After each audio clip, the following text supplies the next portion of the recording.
Jean-François Weber, directeur général et en charge du projet Green GT. Si l'on avait expliqué justement quel est ce beau projet.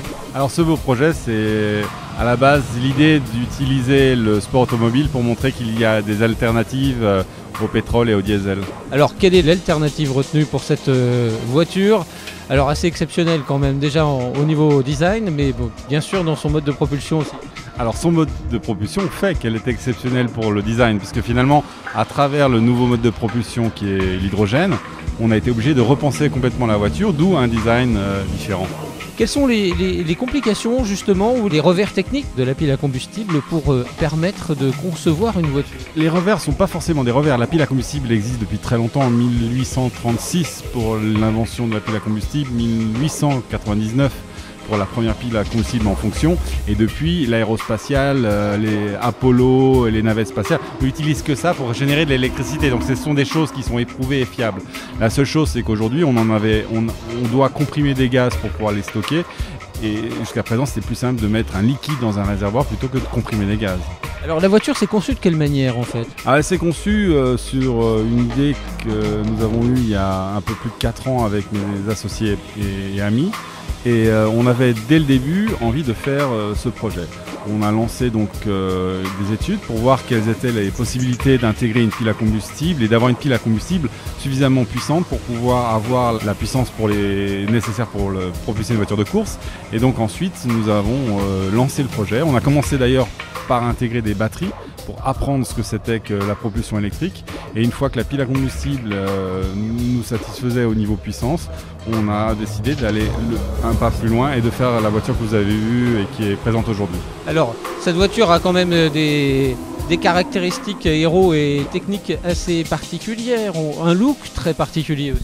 Le look est effectivement très particulier. À partir du moment où on nous a laissé un peu de liberté, la CO nous a permis d'exprimer un petit peu de fantaisie, si je puis dire, mais plutôt d'aérodynamique sur la partie visible de la voiture. Et c'est ce que nous avons fait avec l'aileron avant que vous pouvez constater qui est en 2 parties, et l'arrière avec un aileron arrière qui est très très long et très loin.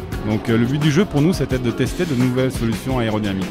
Alors on parle de requin, on parle de requin marteau sur l'avant, on voit les ouïes du requin sur le côté, c'est assez étonnant, mais c'est aussi nécessaire.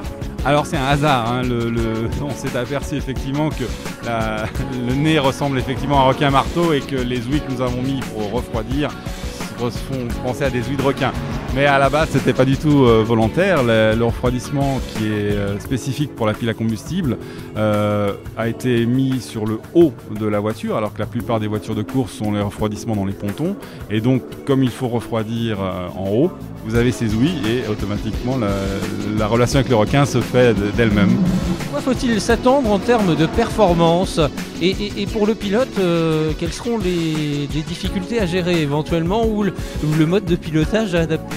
Alors, les difficultés à gérer, en termes de performance, on va être très rapidement proche d'une LMP2 sans trop de difficultés, puisque c'est la cible que nous avons. En termes de pilotage, je pense que c'est pas les difficultés, c'est plutôt les facilités, puisque finalement il y a une boîte de vitesse qui est une boîte de vitesse, un seul rapport, donc il n'a pas de changement de rapport à gérer, donc il a une fluidité de la voiture extrêmement intéressante. Par contre, il va peut-être avoir un petit temps de réponse par rapport à l'aspect pilotage classique, puisqu'on a des compresseurs qui fonctionnent et il y a sûrement une latence pour pouvoir, quand il va relâcher la pédale, il va avoir un peu de latence au niveau de la commande. Mais c'est quelques dixièmes de seconde, hein, je veux dire, c'est rien d'extraordinaire, c'est moins qu'un turbo par exemple. 2013, stand 56, la Green GT sera dans ce stand. Y a-t-il encore justement du développement à apporter à cette voiture d'ici l'année prochaine, encore des travaux en cours?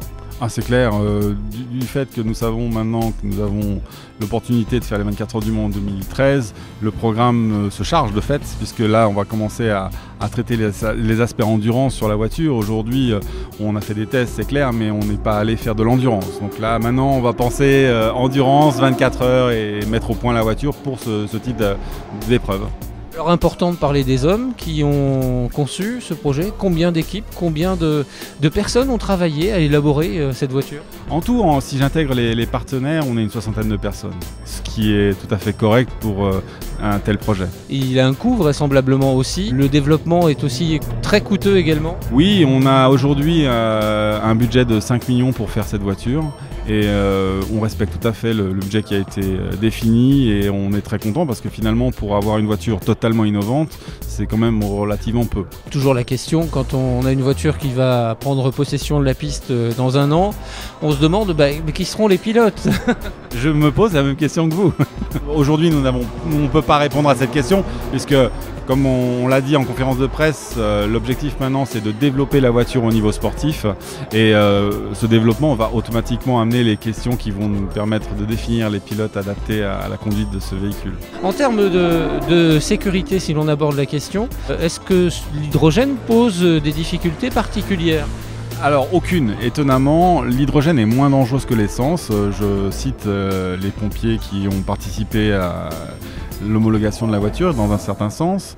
L'hydrogène est un produit qui, s'il est à l'air libre, est totalement inoffensif et nettement moins enflammable que l'essence en tant que telle. En plus, on embarque beaucoup moins d'énergie puisque si je compare par rapport à une voiture classique qui a à peu près 70 à 80 litres d'essence, nous on embarque 25 litres équivalent en hydrogène. Donc c'est vraiment ridicule. Si on a un problème de feu, de toute façon les réservoirs sont éprouvés pendant en tous les cas 15 minutes avant d'avoir quelques fuites que ce soit. Et s'il y a une fuite, de toute façon, elle ne s'enflammera pas sauf s'il y a une flamme directement en contact, qui est pratiquement impossible sur une voiture à hydrogène. Et la solidité des réservoirs, toujours? Les réservoirs sont 3 fois plus solides que la coque en carbone du pilote lui-même. Donc là, de ce côté-là, c'est aussi quelque chose de totalement sécurisé.